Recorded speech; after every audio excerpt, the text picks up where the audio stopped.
Hello and welcome back. Today we will be continuing our tutorial series talking about the different subject types, in particular emphasizing why you want to sometimes have subjects and the lowest infamy way to expand, which is through subjects. We're going to talk about that in a little bit, but first we're just going to briefly cover, from the wiki, the various numerical values and statuses related to all the subjects. So at the very start of the game, there's basically only a few personal unions, so we'll just briefly cover them.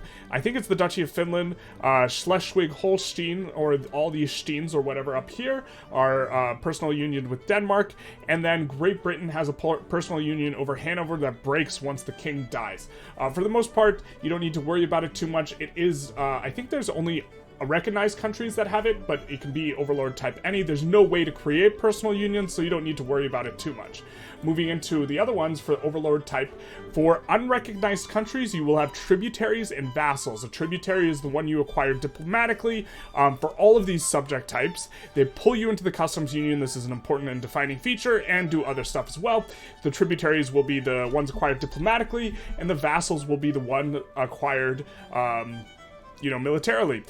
For all of these, this is a status that is a step above customs union, in that you can get negative relations with these countries when they are your subjects, and it will not break the subjecthood. And so this is important to emphasize, because in order to declare war on someone, you have to have negative relations. So often what you want to do, if you can, let's say, create a tributary, is you want to make them a tributary, and then damage relations until it's negative, and then annex them, or turn them into your vassal if you are unrecognized. Now, if you're recognized, there's three different types of subject status. There's Protectorate, Dominion, and Puppet.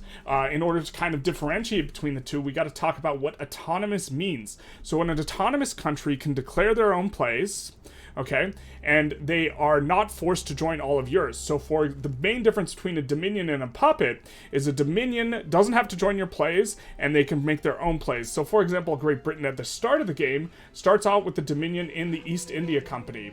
The East India Company can start its own plays, and so for example, sometimes you see them taking chunks of Burma, which acquires infamy from that for them, not for the British Empire. So having them as a Dominion in this sense is often good. Now, annexable by play, you'll notice most of these cannot be annexed, or half, I suppose, cannot be annexed by a play.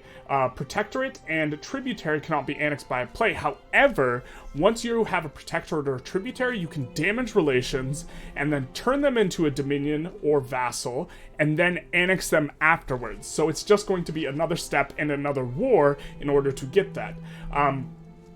For contributes to forming a country, for example, if we had, let's not do that. If we have Spain, right, and we have Portugal, and the Portugal is a protectorate, we will not be able to form Iberia. If we have Spain and we have Portugal as a dominion, we can form Iberia with that. Or as a puppet, we can also form Iberia. So that's what this countries to forming a country mean. For income transfer, this is how much of their money they give to you, in terms of, I believe it's tax as well as tariff income. It does not refer to, for example, diplomatic pact income. So if they are getting war reps, you won't have to pay, and other sources of income. You'll notice that it is slightly higher for recognized countries, because dominions have to pay 25%, the relationship, the Protectorate is actually closer to the Tributary. Protectorates don't have to pay anything, so a Protectorate is like a customs union member that cannot leave and also contributes to convoys. That's a good way to think about Protectorate. Dominions have to pay 25% of their income. Puppets have to pay 30%. Tributaries have to pay 20%, so a tributary is a little bit more oppressive than a protectorate, and vassals have to pay 30%. So it's just slight differences in the numbers. Again, slight differences with the numbers. With the convoys, you have to pay half your convoys as a protectorate or either of the unrecognized overlord types, which is both tributary and vassal. And with dominions and puppets, you have to pay 75% in terms of convoys. And these are kind of the numerical values, but let's just talk about as a whole what we're about with in regards to these. So let's get rid of this image because it is in the way, as it were. Okay, so as for all of these, kind of one of the most important features of a subject, why you would want to create a subject, is just to have lower infamy. In addition to pulling them into the customs union as a general heuristic, if we hover over Aish, for example, who is currently a subject of us in the Dutch East Indies, and we hover over, you know, make dominion, we will see that it costs 1.1 infamy. We will see this modifier multiplied by 0.25 because Aish is a subject of Dutch East Indies. So you only pay 25% of the infamy when annexing or taking powers off of a subject. So for example, these guys are already a subject, so if we wanted to take their state, we would only pay 25% infamy. So in order to kind of appreciate why this is important, let's just take a look at what it would take for us to, let's say, conquer Beijing. If we go into here, oops, not into there. They're in the British market, by the way, which is a grave offense. But if we look and we go to try and conquer state Shandong, we will see that the base value for conquer state is 5.0, and this is an important value. It is multiplied or is modified by population, as well as great power, unrecognized power status. So great powers will pay more than like minor powers, and unrecognized powers will pay more than major powers, this sort of thing. But moving into it, if we were to, for example, vassalize them, and we take a look at the infamy, the base value for making a vassal is 3. So this is important to emphasize. The value for conquering a state is 5, for vassalizing is 3, for dominioning is 2. So you'll notice it takes less infamy, the base value is 2. So the biggest reason to go for subjects is because it accrues far less infamy than just taking states off of someone. Okay? Protectorate, or sorry, and this is kind of the big one. The lowest way to get infamy is going to be to first make someone a subject before you take anything, and then to dominion them, and then to annex them. This is the lowest infamy path, and it is generally the most common path that you are going to want to take. So what I mean by this is, if we take a look at Afghanistan, or Kokand here, I believe. Kokand is a protectorate right now. In order to get someone as a protectorate, you generally have to improve relations with them. Here, let's pull up these guys. We can make Egypt a protectorate right now as the Dutch East Indies. If we take a look, one of the reasons we can do it is, or let's look at the acceptance.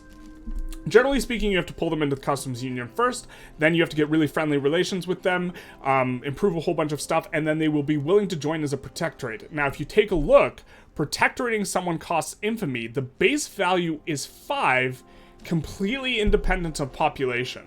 So this is important to emphasize. The base value is 5, independent of population. So what this will mean is, for really small states, the lowest infamy path you can possibly take is you are going to want to dominion them and then annex them. So for example, Aish, I think, is a vassal. I don't think they're a dominion, if I'm not mistaken. What is their relation? They are a puppet. Okay. We puppeted them earlier, and then we, with the plan of annexing them later,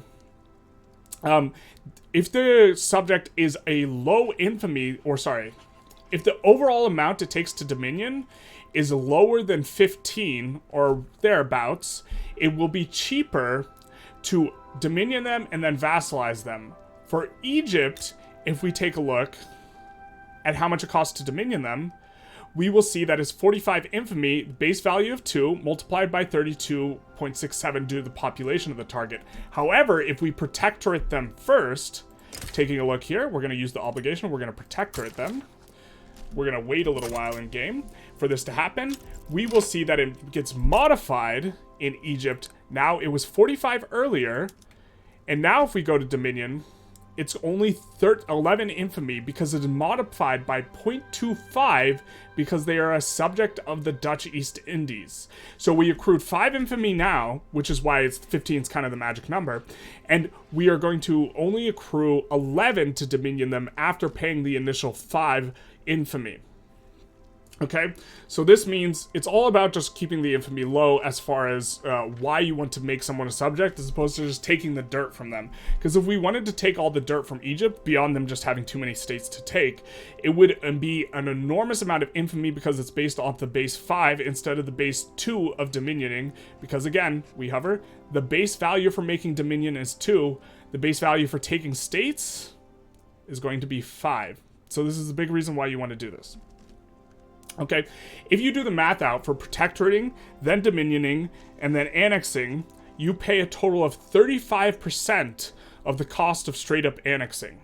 So what you do is you pull them into your customs union, yeah? And then you make them a protectorate, as we have done with Egypt here. Then once they are a protectorate, you damage relations until you can have negative relations, because you need to have negative relations to declare one of these wars. If we hover over Make Dominion, you will see that we have a truce. Well, we also have truce, but also relations have to be less than cordial. We make the relationships negative, we make them a dominion, and then after we make them a dominion, coming back to this other thing, they become eligible for being able to be annexed by play, and then we can annex them. So you pay a total of 35%. This is the very cheapest. If you go protectorate into vassal into annex, it is 40% of the total infamy. If you just go dominion into annex, it is 65% of the infamy. So this is 30% more infamy, but remember, you don't have to pay the base 5 for going after the, what was it, protectorate first. For Egypt, we only paid 3.5 because they are unrecognized. So if we go to Persia and we just hover over Make Protectorate, we will see we accrue 4 infamy. We get a huge discount because they are unrecognized, and we have to pay a little bit of extra juice because we are a great power, but the base value is 5, unmodified by population, in order to make protectorates. So again, if they are like under 15-ish, it is better to just dominion and then annex and pay 65%. And if you vassalize and then annex, you pay 85% of the total infamy. And so this is kind of the reason you're doing it, is to make stuff cheaper. Now, okay, what are some other important features that we maybe could do and have in mind? Well, you see that also the puppet pays more than the dominion, right, by 5%, and they also join your plays. So this kind of has a few important features. If you are planning on having someone as a subject for an extremely long time, you might want to go for a puppet over a dominion. If you're unrecognized, vassal's your only choice in terms of military option, and tributary is the only diplo choice. Again, protectorate is a diplo choice. You cannot militarily protectorate someone, nor would you want to. But once they protectorate them, then they are a subject, and then you pay 0.25x on the dominion. So remember, customs union, protectorate, dominion, annex. 4 steps, lowest infamy. But some reasons you would want to have a puppet again is because they pay less money. If you're not really concerned about the money, this isn't the biggest issue. But joining you in a play, or sorry, being autonomous is important, because if they are not autonomous, they will join you in a play. And the biggest reason why this is important for having a puppet over a vassal, or sorry, over a dominion, is that you sometimes want military access. So for example, in this game here, we have puppeted Chile and Argentina. We've done this because we're planning on keeping them for a while, because we want them to colonize all of Patagonia before we annex them. A country we have been looking to puppet for quite some time is Zulu. And the question is, well, why do we need Zulu to join us in the plays? Well, we want to be able to attack Transvaal. If Zulu was just a dominion, we would not have military access through them into Transvaal, because they would not join the plays. Since they auto-join our plays, this would give us access into Transvaal if they are a vassal over our protectorate. Now, I think it's vassal. I often confuse vassal and puppet. Sorry, if they are a puppet / vassal, they will join all your plays. And if they are dominion, they will not join your plays. So if these guys are a puppet / vassal, then we can get into Transvaal, where the juicy gold is. This state's very strong because it has a lot of gold. Zululand is less important, and so if you want to puppet / vassal Zululand and then go into Transvaal, you can do this, or you could just annex Zulu. Another spot where you sometimes want to do this just for the military access is Kokand right here, in order to get into the Afghanistan / Central Asian countries for their opium. You might want to vassalize and then annex.